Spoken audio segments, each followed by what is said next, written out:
Vamos à palavra de Deus então, irmãos. Muito bom. Obrigado, Senhor, mais uma vez por estarmos aqui. No nome de Jesus, teu Filho. Fala conosco.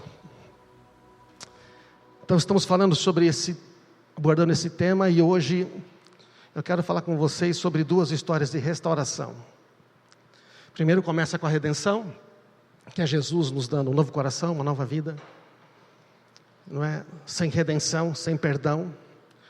E depois vem a reconciliação. E a reconciliação, você sabe, ela é baseada no perdão, correto? Não tem reconciliação se não houver perdão. Toda reconciliação tem base no perdão. Primeiro nós temos que receber este perdão de Deus para conseguir perdoar. Quando nós temos dificuldade de perdoar, geralmente é porque a gente não compreendeu o amor incondicional de Deus, ou então nós não nos perdoamos.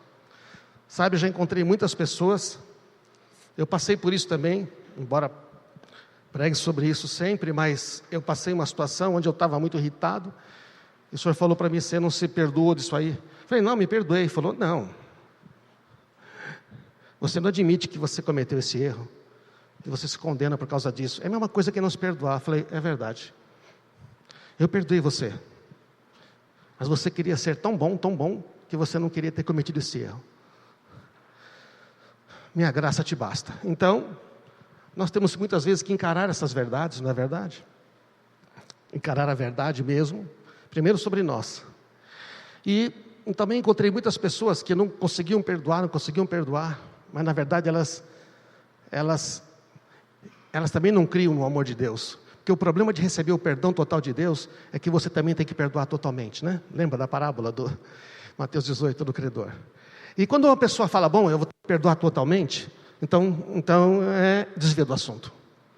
Mas, enquanto você não perdoa, é como se tivesse uma mola enganchada aqui na sua cintura, e você andasse, fosse esticando a mola, tem uma hora que você não aguenta mais, e ela te arrasta para trás. É isso que a falta de perdão faz, não é verdade? E hoje, queremos falar de histórias de restauração, mas para poder entender melhor, eu quero fazer aqui propor uma situação. Imagina que você falou assim para sua tia. Você tem uma tia rica, muito rica, falou para você assim: o que você quer de presente de Natal? E você falou: tia, eu quero um celular novo de presente de Natal. É mesmo? Pode ser aquele da Samsung, sabe aquele que dobra? Tá baratinho, você está vendo o preço aí, ó? É 12.599 à vista. 14 mil em 12 vezes, tá? Então, baratinho o celular, você não acha? Pensou? E aí você fala: não, tia, eu queria Esses dias eu mandei para um amigo meu, assim: João, o cara nunca te pedi nada, me dá para dia de Natal, E mandei para ele uma foto do lançamento do iPhone 12, 12 mil reais.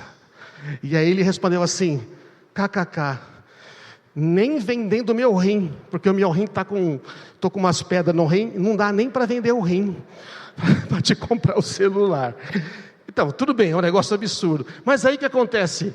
Você fala isso brincando para sua tia, e ela te compra o celular, e ela te dá esse treco aí, que é um celular que abre e vira um mini tablet, As mulheres iam amar, porque elas ficam naquele celular, tudo, Pelo menos a minha mulher às vezes fica, eu falo: amor, pega o tablet, Mas aí e tal,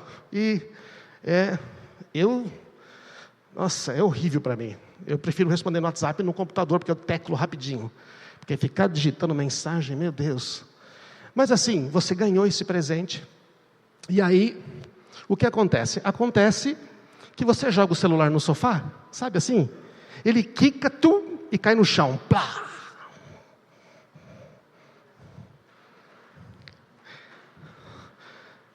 Olha a sua cara. Meu Deus! Você já imaginou? Aquele celular novinho, você chega assim, joga assim, Valdez? Pau! E olha a cara da sua tia quando ela fica sabendo que quebrou a tela. Ai, Jesus! Então, para continuar essa mensagem, eu vou precisar de um celular novo. Alguém quer me emprestar um celular novo para fazer uma demonstração? Quem comprou um celular novo? Estou falando sério. Eu não trouxe o meu, lógico. Precisava de um celular. Alguém tem um celular novo, caro, bem caro, só é caro. Não. Deixa eu pegar. Arnaldo, está com o seu celular aí? Aquele iPhone que você comprou naquela viagem, que você tirou os escorpião do bolso, arrancou todas aquelas cobras. Tá no seguro? Então tá tranquilo. Corretor de seguro, então. Aí eu estou aqui, então eu quero mostrar para você, não é?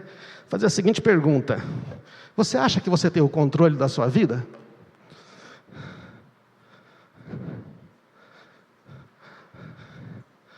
Quando você trabalha com informática, dados, existe uma lei, que quando você não cumpre, ela acaba com você. Faça backup, faça backup, faça backup. Você faz backup todos os dias. O dia que você não faz backup, o que acontece? Está balançando a cabeça, Nájila? Já esqueceu de fazer backup? Não. Já. E tem que fazer o que depois? Fazer todo o trabalho de novo, né? Eu sei como é que é. E para celular use capinha, use capinha, use capinha. Outro dia eu falei para uma pessoa da minha família: usa capinha, mas é tão bonito o celular, aquela cor, aquela textura, né? Depois de um mês tinha um trinco na tela. Use capinha, tá? Então, imagina se eu soltar o celular do Arnaldo agora, fazendo uma demonstração, hein, Valdez? Vou soltar assim, com a capinha para baixo. Mas se ele cair de canto, e se eu soltar o celular?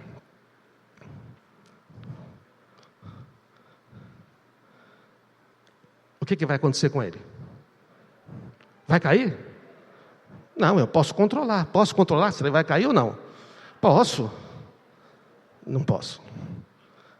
Eu posso soltar ou não? Soltar.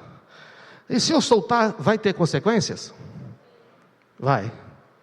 A consequência é que o Arnaldo pode perder um celular, e eu posso ter que restaurar uma amizade, entendeu como é que é? Ou então eu posso ter que comprar um outro celular que eu não gostaria de comprar, ainda mais esse aqui. Então eu vou soltar só para ver como é que fica, né, Valdez? O seguro cobre, né? Mas cobre quando é solto de propósito? Agora ele vacilou, então. Você acha que você tem o controle da sua vida? Algumas pessoas acham que nós temos o controle da nossa vida. O que acontece, irmãos, é que nós não controlamos a nossa vida. Nós não controlamos as consequências das nossas escolhas. As pessoas acham que controlam a vida porque elas pensam que podem controlar o quê? As consequências. Bom, vai fazer isso, mas depois eu dou um jeito. Como vai dar um jeito? Se eu soltar o celular, vai cair. Se o celular é meu ou não é meu, se ele é do meu amigo ou não é do meu amigo, se eu sou cristão ou não sou cristão, se eu sou ateu, não importa, se eu soltar o celular, cai. Eu vou só jogar de volta para o Valdez. Pega aí, Valdez. De jeito nenhum, vem aqui, filho. Nós controlamos as escolhas. O plano quebrava 2 quedas? Rapaz, eu preciso contratar. O cara ainda aproveita para vender seguro no meio do culto. Jesus, olha uma coisa para você.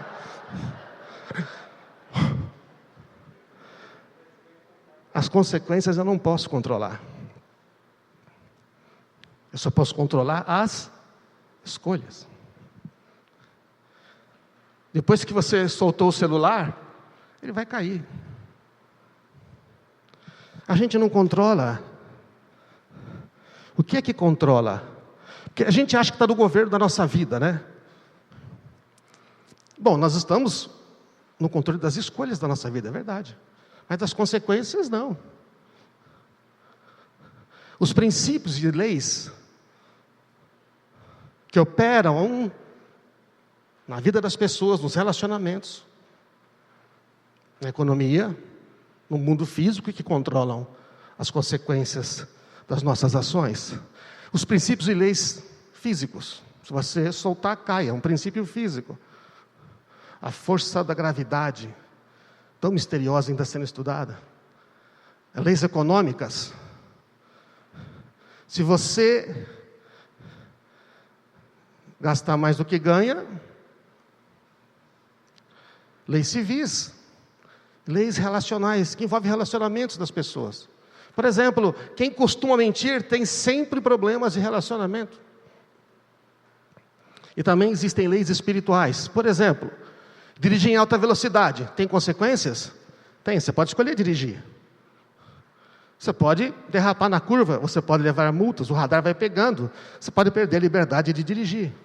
Aliás, a liberdade não é fazer o que quer. A liberdade é controlar, é governar a si mesmo de maneira a permanecer livre. Isto é liberdade. Não é fazer o que quer. Quem faz o que quer sempre é escravo de alguma coisa.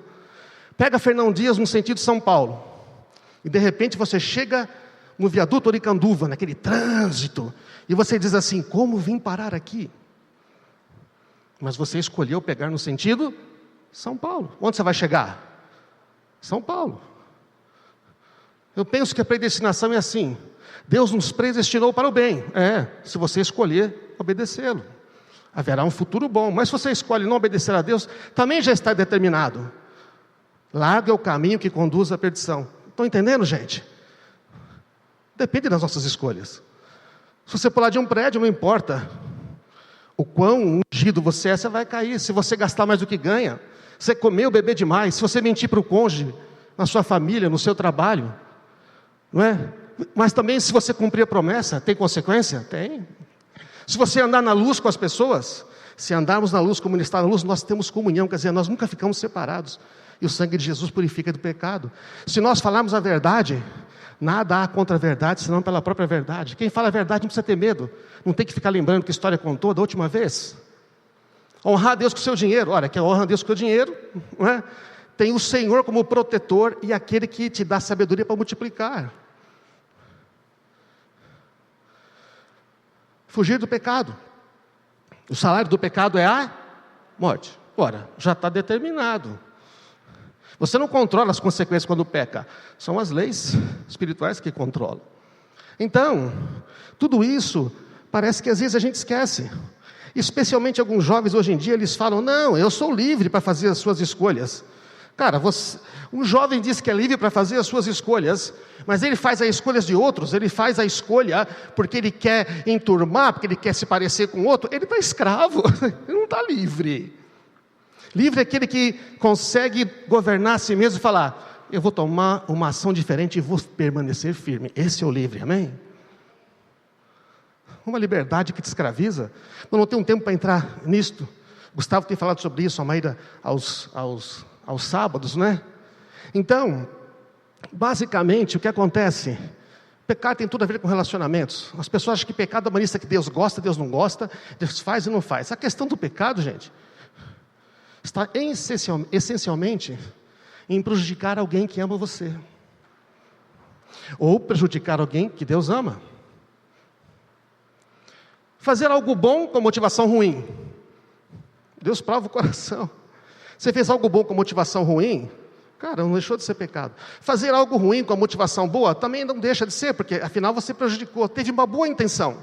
Eu tive uma boa intenção de usar o celular do Arnaldo e vai que ele escorregou da minha mão e caiu mesmo. Aí eu vou ter que repor. Obter vantagem às custas de outra pessoa, isso é pecado, perversão. Você se dá bem, mas alguém tem que se dar mal para você se dar bem. Então, esse essencialmente é a questão do pecado. Pecado original. Eu não creio que Deus me ama realmente. Deus falou, olha, eu te amo, eu não quero que você morra. Não, mas eu não creio, eu acho que Deus está me escondendo algo de mim. Aí, Deus não pode voltar atrás da sua palavra. Mas Ele manda o seu filho para morrer no seu lugar, para Ele poder restaurar você de volta, entende? Tudo tem a ver com relacionamentos. Tudo tem a ver com relacionamentos. Então, ser tentado não é uma escolha, mas pecar, sim. Você não pode evitar ser tentado. É verdade ou não? Você não pode evitar ser provado. Mas o que você faz na provação, o que você faz na dificuldade, o que a gente faz diante de uma tentação, é uma escolha. Agora, enquanto a gente é escravo do pecado, a gente não consegue escolher. A gente sempre acaba fazendo besteira. Porque enquanto o pecado está dominando você, você tem essa mola que te puxa. Por isso que Jesus nos livra do poder do pecado. Não só Ele perdoa os pecados, mas Ele nos liberta da poder de uma velha natureza escravizada ao pecado. Então a gente precisa de salvação para ser isso, né? Para poder ser esta nova criatura. Mas em Cristo Jesus fomos perdoados, ganhamos novamente um novo coração, um novo espírito, e vamos ganhar um novo corpo. É maravilhoso ou não é? Amém? Mas você está aqui, você nasceu de novo, você tem Cristo no coração, entregou a vida a Ele, e agora tem um problema. Não, tem uma coisa maravilhosa ser filho de Deus, mas olha aqui, tem um problema. Você é livre de novo para escolher. E Deus não vai controlar você, Ele vai proteger você. Enquanto o filho é pequenininho, a gente protege, a gente puxa, né?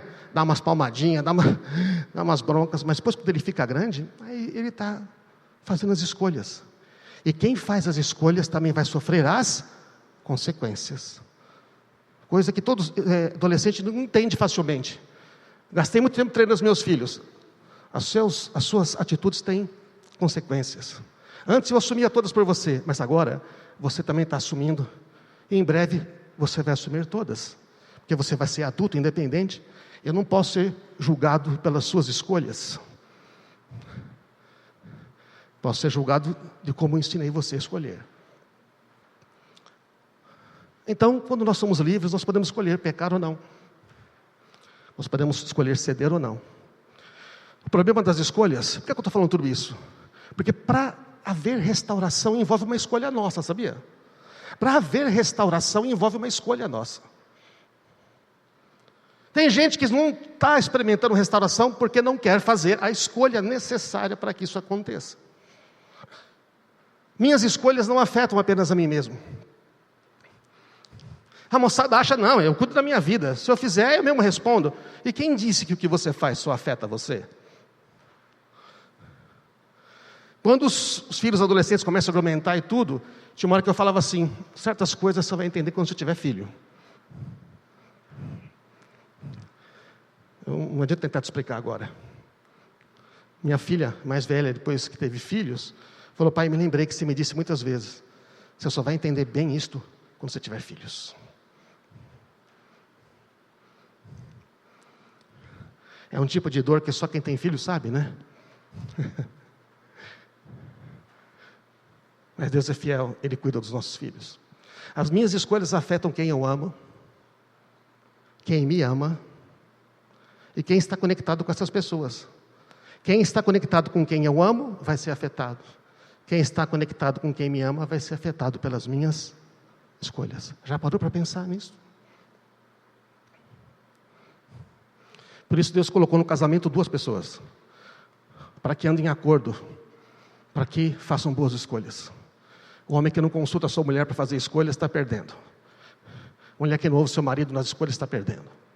O casal então que acha que pode ter dois tipos de vida, aquela onde só eu escolho, e a outra onde eu escolho com ela, eu escolho com ele, não existem mais dois, apenas um.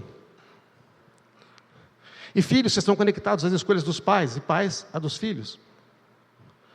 Enquanto estão morando juntos na mesma casa, estão muito conectados, é claro. Mas quando tem vidas independentes, como por exemplo, no caso quando casam e tudo, ainda tem conexão. Meu filho nunca vai deixar de ser meu filho, não existe ex-filho. Pode ter ex-marido, ex-mulher, mas não tem ex-filho. É por isso que eu digo aos cônjuges que estão no segundo casamento, diga, escuta, quer dizer então que os filhos dele não importam para você? Se importa para ele, importa para você. Quer dizer que os filhos dela não importam para você? Se importa para ela, importa para você, porque agora as suas decisões estão conectadas. Agora, irmãos, lembrando da semana passada, né? Você vai mesmo pegar esse trem? Você vai mesmo fazer essa escolha? Você não sabe onde o trem vai te levar? Você não sabe onde essa escolha vai te levar? Às vezes nós não sabemos onde uma escolha vai nos levar, certo ou não? A gente fez uma escolha pensando que é bom e nos leva a lugar ruim. Tudo bem.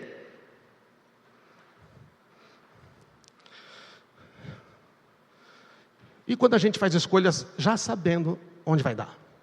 Por que a gente escolhe?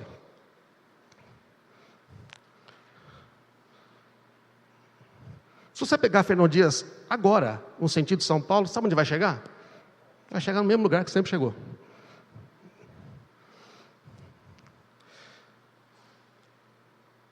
Deus responde às nossas escolhas. Deus escolheu nos amar, não nos controlar.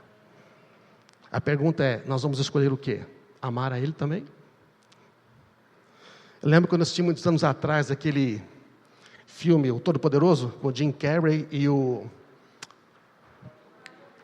Morgan Freeman, não é? E ele tem uma namorada que ele está fazendo besteira lá, quer se separar dele, e ele fala, eu quero que ela me ame, não é? Como é que eu faço isso? Aí o Morgan Freeman olha para ele, dá aquela risada e fala, pois é. Mas você não é Deus? É, mas eu não faço isto. Eles têm que escolher me amar. Achei muito legal essa sacada. É verdade. Ele está certo. Ele tem que escolher me amar. Eu não fiz robôs. Eu não escravizo ninguém. Porque o reino de Deus é o reino de liberdade. Ele não escraviza ninguém. Agora 2 histórias rapidinhos. Primeira história é a restauração de um jovem que tomou uma decisão ruim. Eu não vou nem perguntar quantos tomaram decisões ruins aqui, para não expor ninguém. Eu tomei decisões ruins. O pior é que eu tomei mais de uma vez decisão ruim. Mas a gente pode fazer 2 coisas. Ou aprende. Agora eu aprendi que eu posso aprender com decisões ruins e boas de outras pessoas, certo? Por que eu tenho que ter a minha própria experiência negativa? Vocês conhecem o texto, Lucas 15. Vamos ler rapidinho. Jesus continuou um homem, tinha 2 filhos. O filho mais jovem disse ao pai que era a minha parte da herança, e o pai dividiu seus bens entre os filhos. Uma coisa que era para ter só quando o pai morria, o pai antecipou. Alguns dias depois, o filho mais jovem arrumou suas coisas, tomou uma decisão, certo? O que ele fez? Uma escolha, tomou uma decisão. Pegou as suas coisas, mudou para uma terra distante. Agora é o seguinte, eu sei o que eu faço, eu sou dono do meu nariz. E ele faz o que lá? Desperdiça tudo que tinha, vivendo de uma maneira desregrada. Penso que esse pai não faltou instrução ao filho. Mas o filho quis. Vou dizer uma coisa para você, que eu aprendi. Não tenho tempo para fazer um parênteses grande. Às vezes a disciplina de Deus é simplesmente dar aquilo que a gente está pedindo. Você pede tanto, você fala, tá bom, vai. Já fez isso com os filhos? Eu falo, tudo bem, vai, só que eu não posso te abençoar. Mas como assim não pode me abençoar, pai? Eu falei isso para um filho meu. Mas você está insistindo tanto, já expliquei por que não. Mas tá bom, vai. Só que eu não posso te abençoar, tá? Reparei que eles deu um passo atrás, ficou assim. Às vezes a gente insiste tanto com Deus, Deus está dizendo não, mas você insiste e ele fala, tá bom. Concedeu-lhes o que eles desejavam, porém isso lhes fez definhar o coração.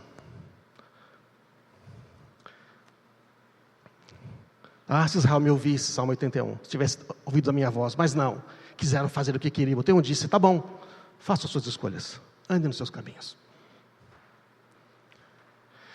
Então o pai teve que dizer sim para o filho.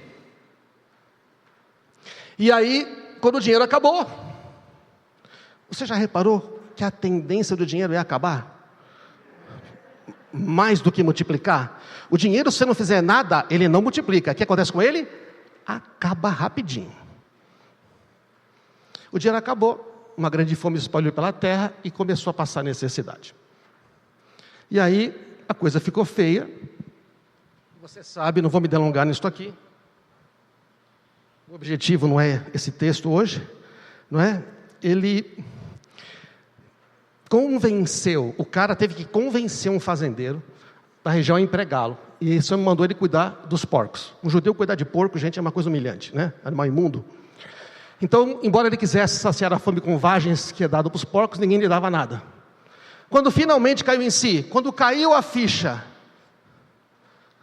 olha, eu aprendi uma coisa quando comecei a errar. Melhor arrepender rápido. Melhor cair a ficha rápido. Até os empregados do meu pai têm comida de sobra e eu estou aqui morrendo de fome. Eu sou filho do meu pai. Até os empregados.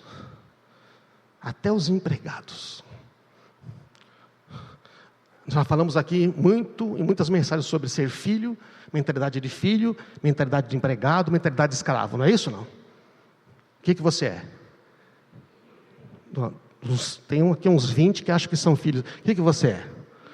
Opa, filho, sou filha. Então,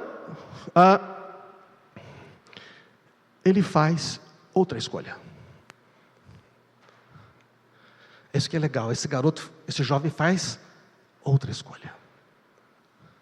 Vou retornar à casa do meu pai e dizer. Veja, ele tomou uma decisão, ele está resoluto. Ele fez agora uma outra escolha. Pai, pequei contra o céu e contra o Senhor, não sou mais digno. Presta atenção nessa palavra. Eu não sou digno. Presta atenção nessa palavra. Não sou digno de ser chamado seu filho. Por favor, trate-me como seu empregado. Ele pensou, ele planejou, fez tudo, escreveu o script e voltou. Ele fez uma outra escolha. Agora, antes, o que é dignidade? Você pesquisa na Bíblia, o dicionário Aurélio, né? A Bíblia dá as palavras raiz, o Aurélio diz que é para a nossa língua. Dignidade é autoridade moral. O menino estava dizendo, eu não tenho autoridade moral para voltar. Não fui honesto com você, pai. Você pensou que ia fazer uma coisa boa, fez uma coisa horrível. Honestidade, honra. Não ter dignidade é não ter honra, respeitabilidade, decência, decoro. Quando lá na Câmara diz que houve quebra de decoro parlamentar, quer dizer que perdeu a respeitabilidade, a dignidade, a honra, a autoridade moral para ocupar aquela posição, entende? Respeito a si mesmo, olha que legal, falta de dignidade, não tem respeito a si mesmo, falta de amor próprio. Aquele rapaz não tinha nada disso. Está dizendo, eu não sou digno, eu perdi minha dignidade. Por favor, me trata pelo menos como empregado. Aí, ele voltou para a casa do seu pai. Quando ainda estava longe, o pai o viu. Estava esperando, né? O pai tinha esperança dele voltar.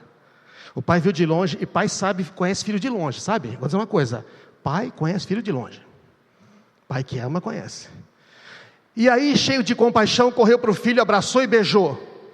Cheiro de porco, imagina, o cara já estava sujo, devia estar magro, fedido. Não sei se sabia, naquela época não tinha assim, banheiro, sabe? Não tinha nada. Se ele pegou um riacho pelo caminho, tudo bem. Era sempre a mesma roupa, dormia com ela, andava com ela. E o filho disse, pai, pequei contra o céu e contra o Senhor, não sou mais digno de ser chamado seu filho.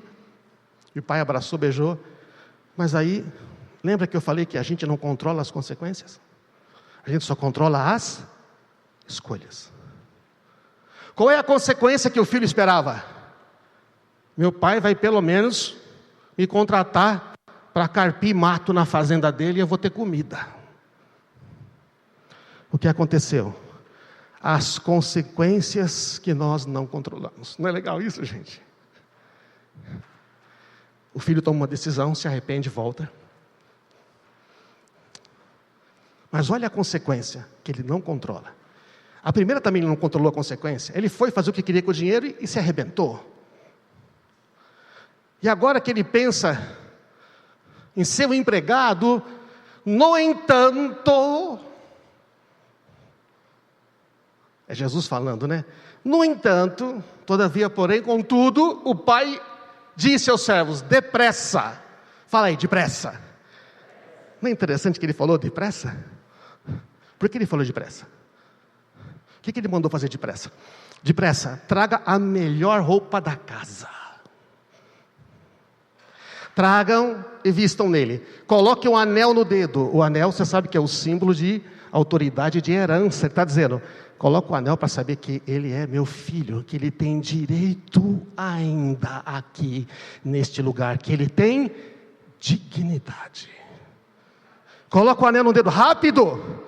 E mata o novilho gordo e vamos fazer o banquete, vamos celebrar. Porque o meu filho estava perdido, morto, voltou à vida.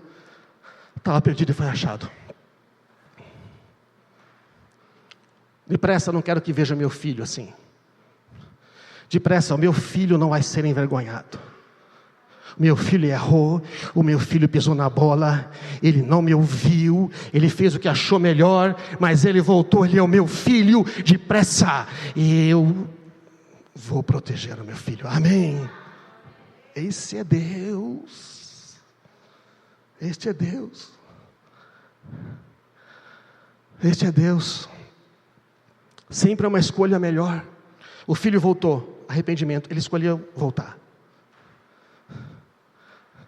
Deus está sempre esperando a gente, porque Ele não controla nossas escolhas, Ele não controla a nossa vida, Ele nos ama, nós temos que escolher amá-lo, escolher obedecê-lo. Deus não obriga você a obedecer a Ele, Ele convida você a andar com Ele e diz: tudo que você não consegue eu posso, eu vou pôr o meu Espírito em você, Ele vai ensinar você todas as coisas, eu vou guiar você com os meus olhos, Salmo 25, eu vou te proteger, tudo que você colocar as tuas mãos vai prosperar, se os inimigos vierem contra você por um caminho, vão fugir por 7, porque eu estou com você. Seja forte, corajoso, nunca vou te deixar, nunca vou te abandonar, você é meu filho, amém. E quando ele volta, sabe o que o pai faz? Manteve todos esses direitos como era antes. Restauração é completa. É bom isso, não é, gente? Mas a restauração depende da escolha. O filho então é restaurado da posição que tinha, o pai restaura a dignidade. Eu estava lendo esse texto e o Senhor falou comigo, o filho não foi orgulhoso de dizer: não, pai, não quero, quero ser empregado mesmo. Tem uns filhos orgulhosos, tem ou não tem? Tem uns filhos que voltam, mas não, eu quero sofrer a minha condenação. Deus falou: então, mas Jesus, meu filho, já sofreu a condenação, não precisa sofrer 2 vezes, volta. Ele não foi orgulhoso para dizer que não. Aí tem que ser humilde para aceitar, né? Tem ou não tem? Para aparecer de anel no dedo, de roupa limpa, de sapatinho cheirosinho, dando churrasco um churrasco de novilho, hein? Já pensou, Valdez? Aquele carrezinho que a gente gosta, hein? Aquela paleta, olha só, a Nádia está rindo atrás da máscara aqui, gosta de churrasco, né, filha? Aquele, olha, e vamos celebrar. Deus quer celebrar a nossa dignidade, amém? A segunda história, rapidinho. Uma mulher que vivia isolada na sua própria casa. Imagina você ter que ficar isolado na sua própria casa. Eu já sei, na pandemia eu sei o que é verdade. Nós tivemos uma ideia, né? Mas, esta mulher, ela vivia isolada na sua própria casa, não pela sua vontade, não é? Uma mulher faz uma escolha que ela sabia quais seriam as consequências. Essa mulher é aquela que tinha um fluxo menstrual contínuo, tinha um sangramento contínuo, ela tinha uma hemorragia contínua. 12 anos ela tinha isto. Deixa eu fazer um contexto aqui. Segundo a lei judaica, veja, estamos numa época que não tem farmácia, certo ou não? Não tem absorvente, não tem chuveiro, não tem. Então, quando a mulher estava no ciclo menstrual, ela tinha que ficar o período do ciclo, mais um dia, isolada. Por quê? Não vou entrar em detalhes, mas as leis de Levítico faziam isso quando você tinha mancha na pele, quando tinha certas coisas. Era distanciamento social por segurança, porque você não sabia o que era aquilo. Podia ser o ciclo menstrual normal, podia ser outra coisa. Então, eles praticavam o distanciamento social, não é? Até saber se aquilo era uma coisa passageira ou se era algo que devia ser tratado. Certo, gente? Então a Bíblia já dava essa orientação, era uma orientação de higiene, de segurança. Porque eles não tinham como saber o que era uma coisa ou outra. Hoje é fácil, a gente sabe tudo, mas eles não sabiam. Então, medidas de segurança. E depois tinha que lavar camas, um monte de coisa. Bom, tinha esse critério lá. Só que imagina essa mulher, ela tem essa questão o tempo todo. Ela vive sempre isolada. Dá a entender que talvez ela fosse casada, tivesse que tinha bens, porque ela gastou dinheiro para curar isso aí. Mas ela vivia isolada na sua casa, não podia sair, porque ela ia contaminar outros. No meio da multidão estava uma mulher que havia 12 anos sofria de hemorragia, tinha passado por muitas dificuldades nas mãos de vários médicos e ao longo dos anos gastou tudo o que possuía, sem melhorar, na verdade piorou. Ainda acontece hoje, né? A gente gasta tudo e piora. Essa mulher não tinha um certo recurso, talvez a família tivesse, mas é uma mulher que está isolada, ela não pode ficar com os filhos, imagina a situação. E aí ela faz uma escolha, tendo ouvido falar de Jesus, o que ela faz? Ela fez uma escolha, ela saiu de casa, não podendo uma pessoa como ela sair de casa, ela encostou em outras pessoas, não podendo encostar um monte de gente. E ela então, ouvindo falar de Jesus, aproximou-se por trás dele, no meio da multidão, tocou em seu manto, pois pensava, se eu apenas tocar, eu serei curada. Veja, ela tomou uma decisão, eu sei que se eu tocar nele, a consequência é, eu vou ser curada. E ela está certa, olha, é bom tomar uma decisão quando você sabe a consequência. E ela vai e faz isso, né? E no mesmo instante a hemorragia parou. E ela sentiu em seu corpo que tinha sido curada da enfermidade. E Jesus imediatamente percebeu que dele havia saído o poder. Ele se virou para a multidão e perguntou, quem tocou em meu manto? Aí a pessoa fala, mestre, Jesus, que aí, tem 500 caras, um monte de gente aqui. Veja, a multidão aperta. Como é que o senhor pergunta quem tocou em mim?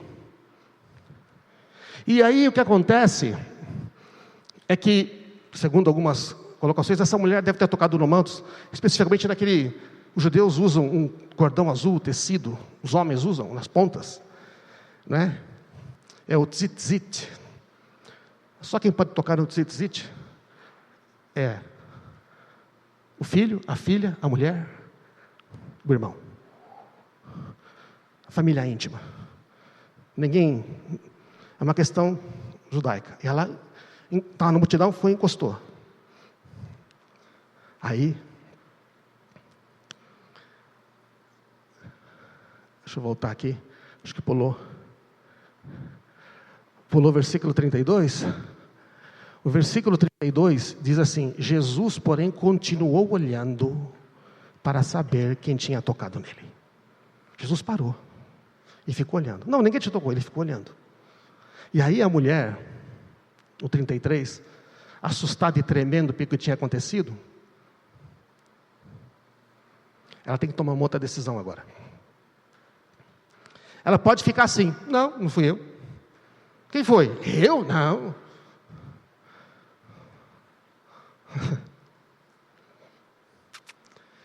Mas ela veio, ela se ajoelhou diante dele, imagina a cena. Ela veio, ela se ajoelha diante dele, está todo mundo olhando. Ele contou o que havia feito. Numa outra versão diz, declarou-lhe toda a verdade. Ela contou, eu tenho um problema, 12 anos, gastei todos os meus dinheiro, saí da minha casa, eu sei que eu não podia estar aqui no meio, eu sei que a lei não permite, eu sei que pode me condenar por isso, eu sei que eu posso, sei lá, ser presa, eu posso nunca mais ver minha família por isso, mas eu tinha que vir aqui, porque se eu só tocasse no seu manto, eu seria curada. Sustentou a decisão, pagou o preço. Resposta de Jesus, filha. Como é que ele chama ela? Filha, não é maravilhoso, gente, um negócio desse? Ele fala para ela, filha. Quando ele fala filha, ele já disse, você é parte da minha família, filha.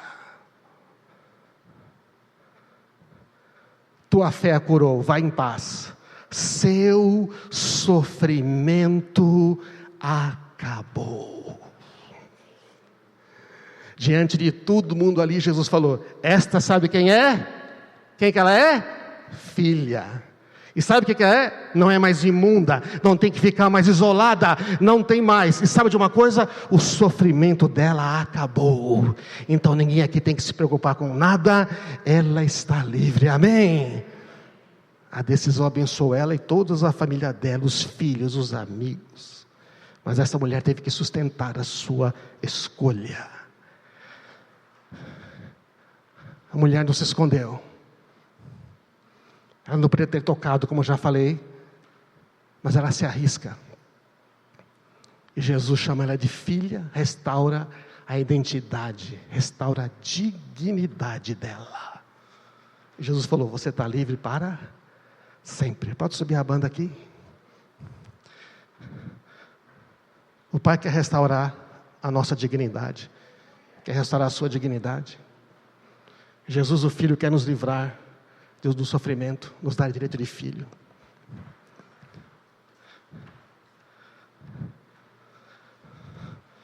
Então nós temos que perceber, irmãos, que Jesus já fez tudo: redenção, restauração, reconciliação. Ele já reconciliou tudo. Agora a coisa está conosco. Fomos chamados a ser ministros de reconciliação, né? Use esse cartão para ser ministro de reconciliação. Você sabe que uma pessoa está brigada com a outra? Leva um para uma e fala: olha, que tal se escrever isso para ela? Aí você leva para o outro e fala: ó, que tal se escrever isso para ele? Não é legal?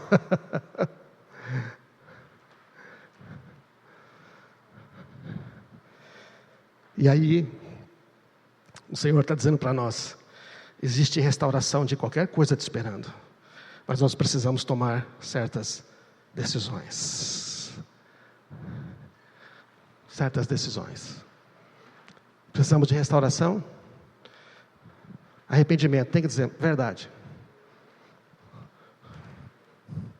Às vezes a situação é porque nós fizemos uma escolha ruim, ou nós fizemos uma escolha que acharíamos que era boa, mas as consequências não foram tão boas. Mas nós temos que arrepender, fazer uma nova escolha, e coragem para permanecer firme, porque Ele é fiel, amém? Que bom que nós não controlamos as consequências da escolha, porque se o filho lá controlasse, o que ele seria? Um empregado. Mas como é o pai que governa a lei espiritual, ele falou: não, você vai ser meu filho de novo ao meu lado. Que bom que quando a mulher se expôs, não deixou a vergonha dominar, o Senhor falou: não, você é filha, porque você crê, você está curada. Quem crê em mim sempre vai receber uma recompensa. E ó, vou te dar uma certeza: você vai ter paz, e nunca mais você vai ter este sofrimento, nunca mais, amém?